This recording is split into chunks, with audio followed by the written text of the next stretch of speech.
আসসালামু আলাইকুম দর্শক, ওগান্ডা টিভির তার সেরা নিউজে আপনাদের স্বাগতম। শুনছিলেন বিকাল 9টার সংবাদ।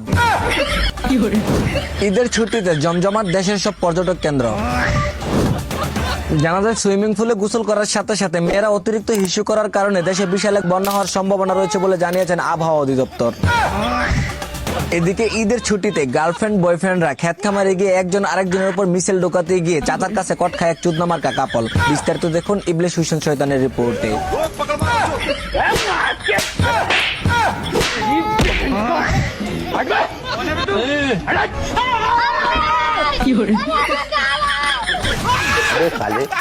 এদিকে কিছু জানোয়ারের বাচ্চারা বাপের গলায় পাড়া দিয়ে বাইক কিনে 2500 সিসিতে টেনে আজরাইলের কবলে পরে হুগা মারা খায় কিছু বাঞ্চুদ মার্কা ছেলেরা।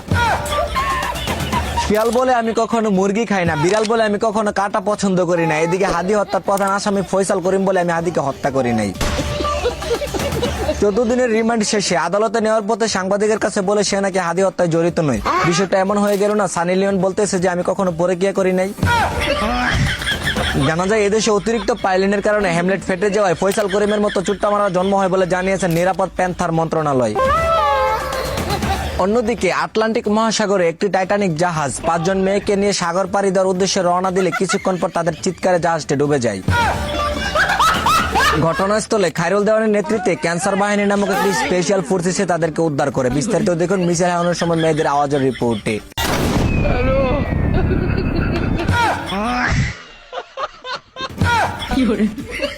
দর্শক, আমি সাংবাদিকের মনে একটাই প্রশ্ন, তেলাপোকা থেকে চিল্লাচিল্লি করা মেয়েগুলো কিভাবে পারে হিংস্র প্রাণীর বাড়িতে অর্থাৎ জঙ্গলে গিয়ে ইটিস পিটিস করতে? অবশ্যই কমেন্টে জানিয়ে যাবেন। ধন্যবাদ।